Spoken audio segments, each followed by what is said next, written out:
Hello there, welcome to Genesis Models. My name is Bob Waldron and welcome to another inbox review. We have Tamiya's 1/48 scale, the what was it again, the Corsair, and it's in their birdcage, nice F4U-1. Now this is quite an old kit, you know, it was new tooled in 1996, very old kit. It does retail at around about £20.99. You can get it in the Genesis Model store for £18.89 though. So looking at nice sort of box art, the same box art as when it was first released. Yes, we've got like some sort of markings just on the side and everything.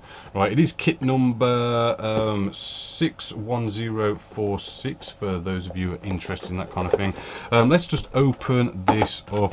It is quite sort of nicely packaged. Let's just get out our first one here, which are the bags are stapled together. Right, and the first thing we'll have is the actual fuselage section. So let's just bring you in sort of fairly nice and close.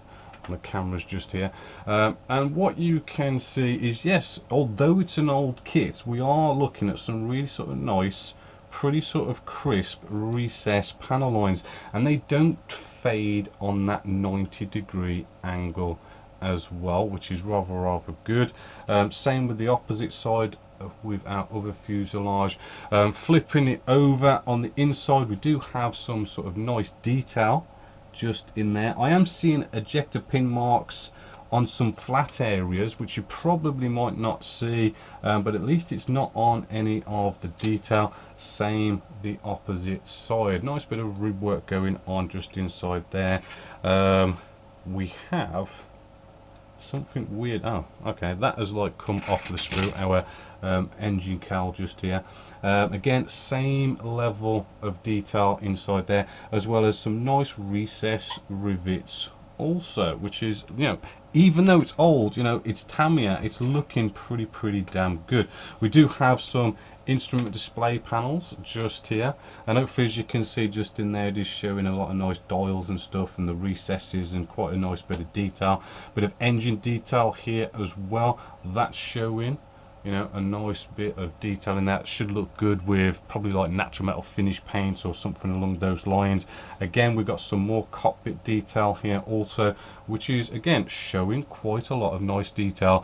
Really doesn't show its age of being a kit from 1996. We've got some wheel hubs just here as well. Again, that is rather nicely detailed. I'll just flip it over, see if we can see any sort of nasty ejector pin marks or anything like that. And looking at it, you know, looking pretty damn good. We also have our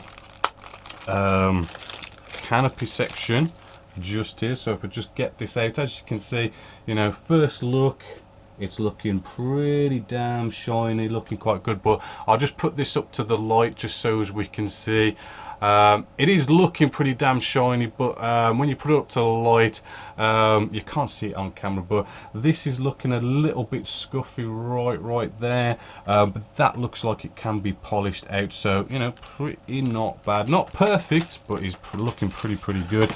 We've got a second bag here, which is where we have all our wing sections and I do believe some weapons and all that kind of goody stuff. So quick one here, we have a pilot. It's nice that you get a pilot. You don't get pilots enough these days, if you ask me. But if we kind of try and bring you in as close as we can, you know, we can make out, you know, the whole eyes, mouth, nose, maybe a little bit of flash going down the side, but I don't find them too hard to get out when it comes to figures and stuff. We're seeing all sorts of straps and all that kind of cool stuff. We do have some bombs and fuel tanks with this as well, and that's all looking pretty good. So nice bonus with the pilot. Just looking at the wing section, again, same level of lovely detail that we see on the fuselage. Nice recessed panel lines and rivets, looking very consistent. Looks like they will all nicely take a wash as we sort of move along. And then we have, I do believe, the underside part of the wings. Again, you know, showing off a little bit of rib work by the looks of it there, and all the lovely detail.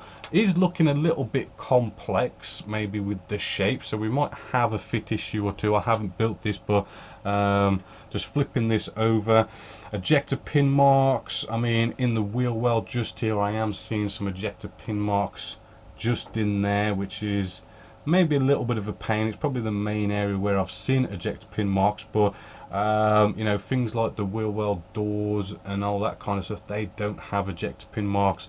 So, you know, it's not completely free of ejector pin marks in bad places, but you know, still looking pretty good. So quick one here, we have our decals or decals, whichever continent you live on. We do have some just nicely in here. I'm not going to sort of get them out, but they do look pretty good.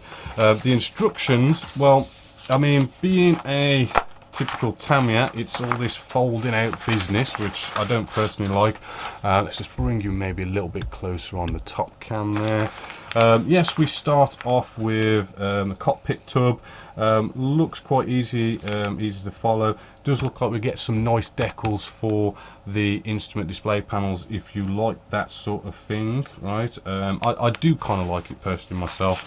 Got the engine section that comes up next. We do sort of like the bottom part of our wing section just here, and then we bring the two fuselage halves together, which it does look like the engine section is kind of separate. You kind of have the engine section inside the engine cowl, and then you attach that to the fuselage section, and then you bring the bottom part of the wing section and the fuselage together, sort of going on that sort of typical World War II kind of fighter sort of build. But where this sort of changes is that we can have our wings in the open or closed position. So yes, we do show our landing gear here, which they don't seem to be showed in the closed configuration, but you can normally sort of work that out yourselves if you do that. And then obviously the wing section.